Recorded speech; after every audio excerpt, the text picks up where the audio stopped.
सबसे पहले ये है कि इस वक्त थ्रेट परसेप्शंस हमारे क्या है, इंटरनल फ्रंट्स पे क्या बुनियादी थ्रेट्स हैं पाकिस्तान को और एक्सटर्नल फ्रंट्स पे क्या थ्रेट्स हैं। शुक्रिया सलीम साहब। देखिए, मेरे नज़दीक अभी आपने हाल ही में देखा, हमने ये हिंदुस्तान पे एक पूरा डोसियर जो है उसकी प्रेस कॉन्फ्रेंस फिर उसको शेयर किया बताने के लिए कि ये जो बार बार बात होती है कि पाकिस्तान पैरानॉइड है, ये तो जी ऐसे ही है, कुछ नहीं हो रहा, और यहाँ से भी ऐसी आवाज़ें आती हैं, उसको वाज़े करने के लिए कि दुनिया में इस वक्त शायद ही कोई मुल्क हो जो इतने एफर्ट के साथ अपने किसी हमसाये को अंडरमाइन कर रहा है। ये जो इस वक्त हिंदुस्तान में टोला बैठा हुआ है जो ये मुल्क चला रहा है, मैं आपको वसूख से कहता हूँ कि ये तो चाहते हैं कि खुदा न खास्ता पाकिस्तान रहे ही ना, उस हद तक चले गए हैं। आपको कोई और मुल्क पता है जिसका वज़ीर आज़म बैठ के एक सेल की सरबराही करे कि सीपैक नामी चीज़ को किस तरह ख़त्म करना है?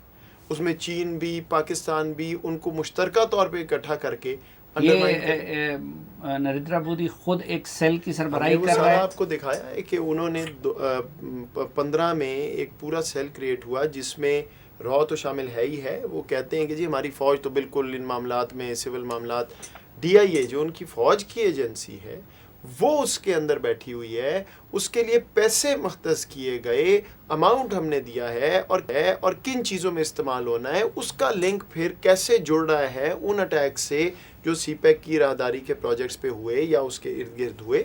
तो ये तो ऐसी कड़ी इस दफ़ा हमने जोड़ी है कि मेरा नहीं, अगर कोई थोड़ा सा भी ऑब्जेक्टिव है इस वक्त तो वो इससे आंखें नहीं बंद कर सकता और उसको ये पता चलेगा कि वाकई एविडेंस सारा इतना सॉलिड है। तो ये तो एक बात होगी।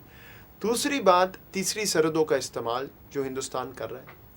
तो आपने देखा कि इसी हफ्ते वज़ीर आज़म साहब अभी अफ़गानिस्तान गए थे, वहाँ पे एक बायलैटरल विज़िट थी, उसका ताल्लुक सिर्फ इस चीज़ से नहीं था, लेकिन सिक्योरिटी पर बात हुई। हमने अपने तहफ़्फ़ुज़ात से पहले पसे पर्दा बारहा आगाह किया, अमेरिका को भी, अफ़गानिस्तान, बाकी ममालिक, लेकिन क्योंकि अब पब्लिक में आ गया तो ये बात दोबारा हुई। हमारे पास एक बायलैटरल मैकेनिज़्म है, उसमें जॉइंट सिक्योरिटी वर्किंग ग्रुप है, उसमें ये बात होनी चाहिए। इसलिए लोगों ने हमसे पूछा जी कि आपने उनका क्यों नहीं नाम लिया। अफ़गानिस्तान से हमारा एक ताल्लुक़ है, बेहतर हो रहा है, वहाँ अमन का एक प्रोसेस चल रहा है। हम नहीं चाहते हिंदुस्तान एडवांटेज ले और कहे जी कि इन दोनों में एक दरार खड़ी की जाए।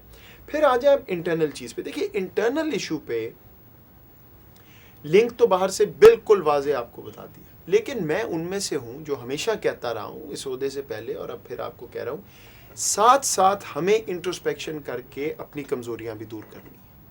ये देखिए, दुश्मन तो फ़ायदा उठा रहा है, अब हमने सारी दुनिया के सामने रख दिया, इसमें कोई ढकी छुपी बात नहीं है। और मैं आपको ये भी बता दूं कि अगर जो अभी रखा है इससे 10 गुना और भी है, तो कोई शक नहीं होना चाहिए।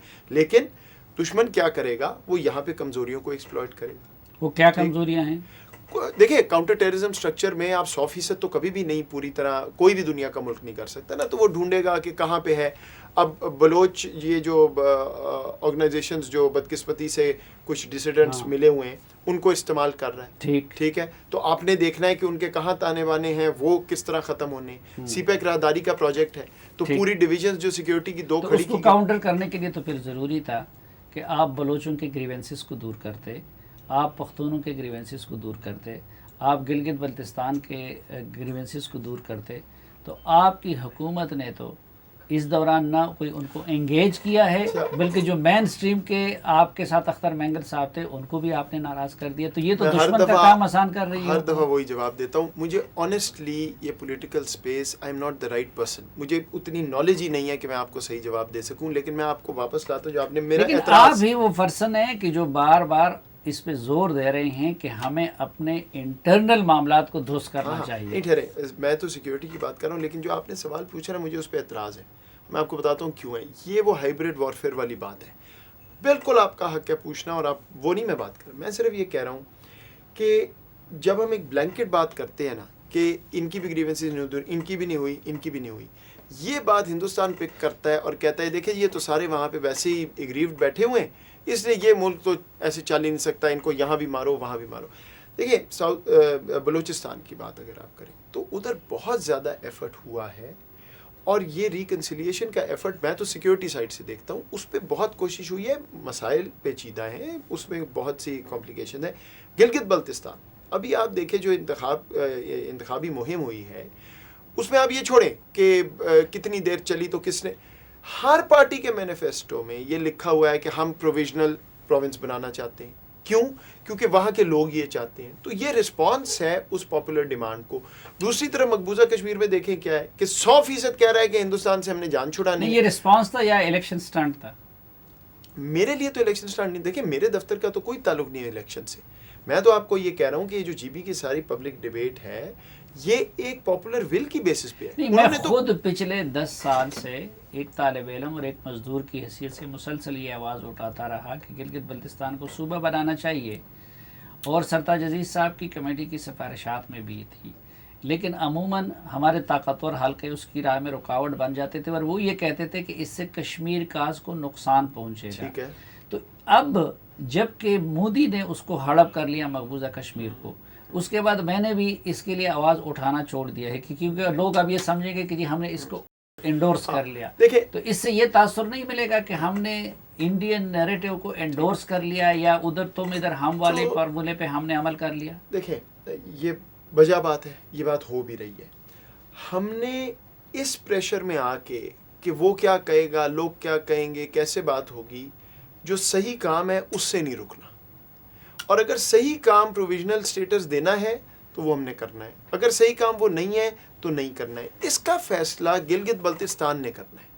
पहले वहाँ से आवाज़ आई कि हम ये चाहते हैं, पहले भी रेजोल्यूशन हो चुकी है, सरताज अजीज़ साहब की रिपोर्ट है, अब वहाँ नई असेंबली आ गई। अब हमने देखना है कि उनका क्या रवैया है, वो क्या चाहते हैं, क्या बात करते हैं। अगर वो इस बात को इंडोर्स करते हैं तो फिर यहाँ पे पार्लिमानी निज़ाम जो है वो उसके अंदर हरकत में आएगा। आइसोलेशन में तो नहीं होना, उससे जरूरी नहीं था कि हुर्रियत कॉन्फ्रेंस के रहनुमाओं को, आज़ाद कश्मीर की क़यादत को और मुल्क की क़यादत को एहतमाम में लिया जाता। सब हो रहा है। देखें, पॉइंट ये है कि ये चीज़ें एक ही वक्त पे बहुत से राब्ते होते हैं, बहुत से कॉन्वर्सेशंस होती हैं, जहाँ तहफ़्फ़ुज़ात होते हैं उनको हल करना होता है। देखिए, हमें ये पता है ना कि AJK में एक व्यू है कि जी ये ऐसे नहीं होना चाहिए, ऐसे होना चाहिए, तो उनसे बात किए बगैर तो नहीं हो सकता। इसीलिए मैं ये कह रहा हूँ, इसको बहुत ज़्यादा पॉलिटिकल शायद हो भी, मेरे ज़ाविये से इसमें अब इलेक्शन हो गया, कोई असेंबली आ जाएगी, अब वो इसको तकनीकी तौर पे देखें, फिर जो वहाँ पे राय है उसको सामने लाएं, और फिर जिस तरफ भी जाना है with in the UN security council resolution framework, ये एक हमारा फ्रेमवर्क जो है उसके अंदर रहना है। अगर हम उसके अंदर रहेंगे तो कश्मीर कॉज बिल्कुल हर्ट नहीं होगा। अच्छा, इसमें तो किसी को शक नहीं था कि इंडिया पाकिस्तान का दुश्मन है, वो इसी तरह की साजिशें कर रहा है, हर महाज को इस्तेमाल कर रहा है, हर मुल्क को इस्तेमाल कर रहा है, हर हरबे को इस्तेमाल कर रहा है।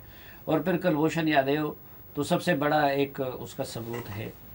लेकिन पहले जब हम कहते थे कि जी सबूत दिखाएं, तो हमें ये कहा जाता था कि नहीं, डिप्लोमेटिक दुनिया में इस तरह की चीज़ें नहीं की जाती, उससे आपके सोर्सेज भी कंप्रोमाइज़ हो जाते हैं। तो जो काम अभी तक ये रियासत नहीं कर रही थी, अब आप लोगों ने उसको पब्लिक क्यों किया? दो चीज़ें। पहले मैं अफसोस के साथ मैं आपसे एग्री नहीं करता जो आप कह रहे हैं कि ये हम सबको पता था कि भारत हर जो है तरीका अपना रहा है पाकिस्तान को। यहाँ आवाज़ें हैं सलीम साहब, और ये है अफसोस की बात। मुझे खुद ऑफिशियली मतलब है कि दफ्तर में आके लोग चैलेंज करते हैं कि जी आपने ढोंग रचाया हुआ है, ये तो वो कुछ नहीं करते, ये तो आप करते हैं, ये तो फ़ौज करती है, आपका दफ्तर कर रहा है।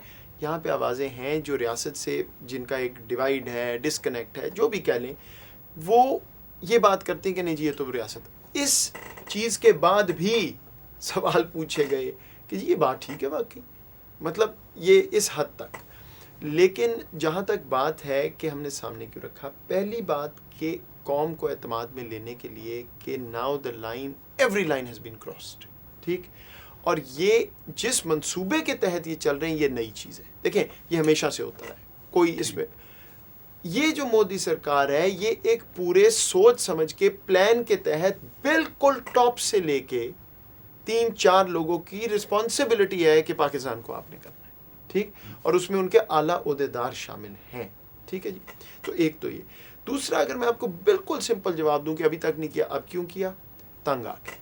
किस चीज़ से तंग आके कि पसे पर्दा बंद कमरों में हम दुनिया को कह कह के ये दिखा के कि भाई ये हो रहा है, इसका कुछ कर लो। नहीं, बाहर आते थे कहते थे एविडेंस ही कोई नहीं। अब ये बात ख़त्म हो जाएगी और एक तब्दीली मजमूई, शायद मैं पहले भी आपको कह चुका हूँ, मेरा ये व्यू रहा है कि हम बहुत शाये हैं, बहुत डरते हैं, डर के कि वो नाराज़ हो जाएगा। ये अब पाकिस्तान की पोस्चरिंग में नहीं होगा। सो न सिर्फ कि डोसियर आ गया, अब आगे जो रास्ता हमारे पास डिप्लोमेटिक होगा और कोई होगा, उस पर अब हम फॉलो थ्रू करेंगे। क्या मैं आपको एक गारंटी दे सकता हूँ कि उससे वो नतीजा आएगा जो आना चाहिए एक फेयर दुनिया में? India state sponsor of terrorism, Indians list होने चाहिए 1267 या 1373 या यूएन में, फैक्टिव में ब्लैक लिस्ट होना चाहिए। मुझे नहीं मालूम कोई भी हम वी वोंट लीव एनीथिंग जिस पे हमने कोशिश नहीं की। लेकिन दुनिया एक फेयर दुनिया नहीं है, ये आप भी जानते हैं। यहाँ पे पॉलिटिक्स है, यहाँ पे मफादात हैं। लेकिन ऐसा नहीं होगा कि आप कहेंगे जी ये देखे डोसियर दे दिया, आगे कुछ हुआ ही नहीं, कहा ही नहीं।